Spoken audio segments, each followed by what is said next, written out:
process. So it is an internally reversible process during which PV raised to n is equal to constant. Kumbaga yan na yung pinaka-general natin. Ay, nakita naman natin sa una. So for the formula sa polytropic, okay, since that is PV raised to n equals constant, almost lahat ng formula kahawig ng isentropic. Instead of using K, ang gagamitin natin is N. Yung polytropic exponent na tinatawag. So, for the PVT relation, meron tayong relation ng pressure volume, P1 V1 raised to N equals P2 V2 raised to N. Then, meron tayong temperature volume relation, ganun pa rin. Yung exponent lang magiging 1 minus N, same sa isentropic, no? So, meron tayong temperature pressure, same din. Ang exponent lang is N minus 1 all over N. Tuloy tayo, meron tayong PV and TS diagram. So, ito naman, walang straight line na. Okay? So, for PV diagram, nakakurba din yan. Sa TS diagram, nakakurba din yan. Okay? For the work done flow, we have P2 V2 minus P1 V1 all over 1 minus N. Then, ang ating steady flow, meron tayong N, P2V2 minus P1V1 all over 1 minus N. So, pwede rin yang parehas dito sa work steady flow na N times the work non-flow. So, di ba? Halos magkakahawig sa formula ng isentropic. So, syempre, ganun din ang change in internal. Delta U, MCB, delta T. Then, pati yung change in enthalpy, MCP, delta T. So, ito na ngayon yung bago pagdating sa polytropic natin. Ang heat transfer ngayon natin is MCN delta T. Okay, ang CN is the specific heat for the polytropic condition. Tuloy tayo. So, meron tayong change in entropy din. Delta S MCN ln T2 T1. So, parehas ang heat transfer at change in entropy may gamit na CN.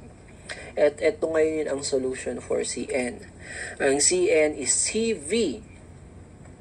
Okay, yung specific heat at constant volume.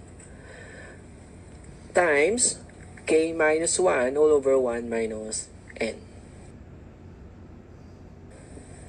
Air is compressed in a cylinder during a non-flow reversible polytropic process from an initial temperature and pressure of 80 degrees Fahrenheit and 15 psia to a final temperature of 285 degrees Fahrenheit and 75 psia. The cylinder contains 0.01 pound of air and the area of the piston is 0.20 square foot. Find the following. A.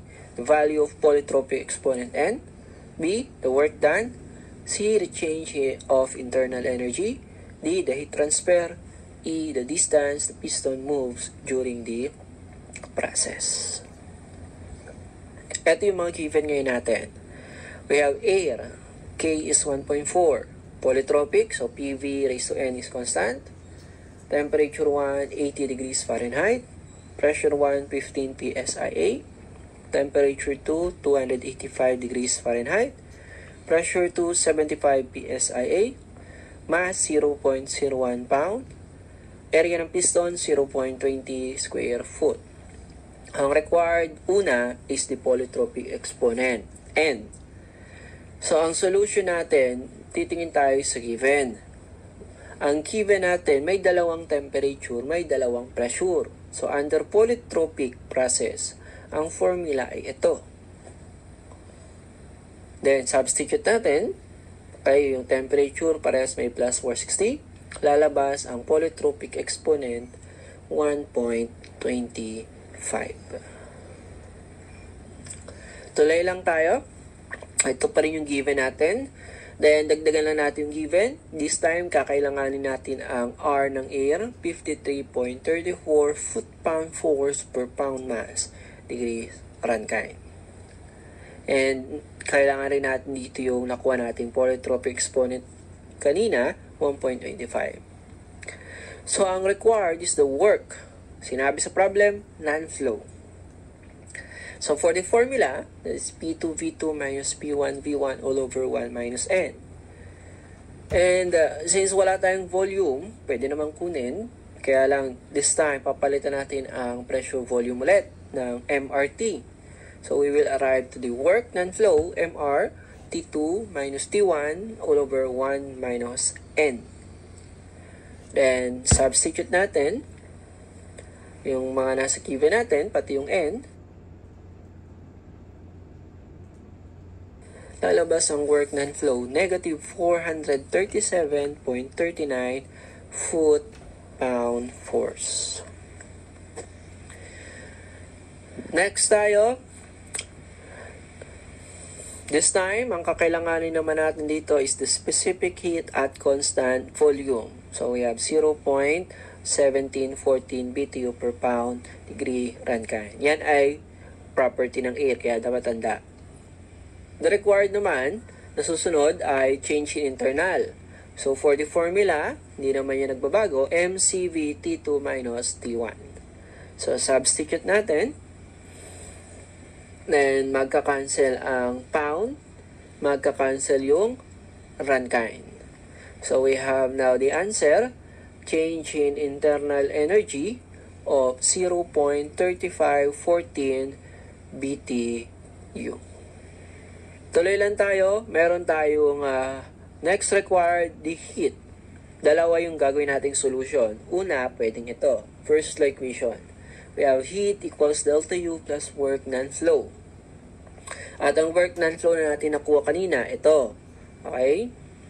Then substitute lang natin. Kaya lang, magkaiba ang unit.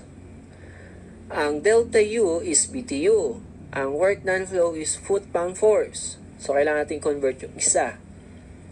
So, i-convert natin yung foot-pound force.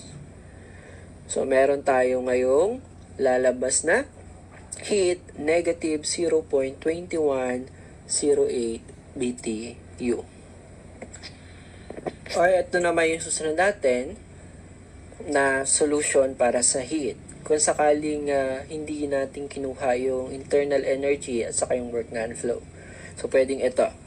So, ang heat natin is defined as MCN T2 minus T1. At ang CN natin is CV K minus 1 all over 1 minus N. Okay, then substitute lang natin.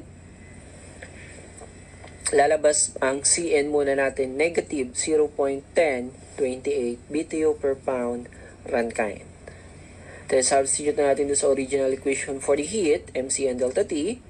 So, meron tayo ngayong, cancel natin ang pound mass, cancel ang Rankine, lalabas ang heat natin, okay, parehas, halos, konti lang naman yung diferensya.